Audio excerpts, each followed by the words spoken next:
શિયાળા દરમિયાન ડુંગળીના પાકમાં મુખ્યત્વે ફૂગજન્ય રોગો અને રસ ચૂસતી જીવાતોનો ઉપદ્રવ વધુ રહે છે. નીચે ડુંગળીના તમામ મુખ્ય રોગો, તેના લક્ષણો અને તેની સામે વાપરવાની અસરકારક દવાઓનું કોષ્ટક આપેલું છે. જાંબલી ધાબા, પર્પલ બ્લોચ. પાન પર જાંબલી કે કથ્થઈ રંગના લંબગોળ ધાબા પડે છે. પાન વચ્ચેથી વળી જાય છે. નેટિવો. નેટિવો 10 ગ્રામ અથવા કસ્ટોડિયા. કસ્ટોડિયા 20 મિલીલીટર. 2. તડછારો, ડાઉની મિલ્ડ્યુ. પાન પર સફેદ, રાખોડી ફૂગ વળે છે અને પાન ઉપરથી સુકાઈને બેસી જાય છે. રિડોમિલ ગોલ્ડ. રિડોમિલ ગોલ્ડ 30 થી 40 ગ્રામ. 3. કાળી ફૂગ, એન્થ્રેકનોઝ.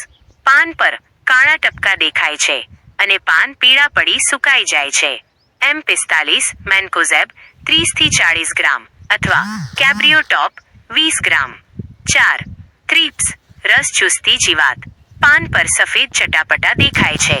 પાન સાંકડા અને વાંકા વળી જાય છે. ડેલિગેટ. ડેલિગેટ 10 થી 12 મિલી અથવા બેનિવિયા 20 મિલીલીટર. 5.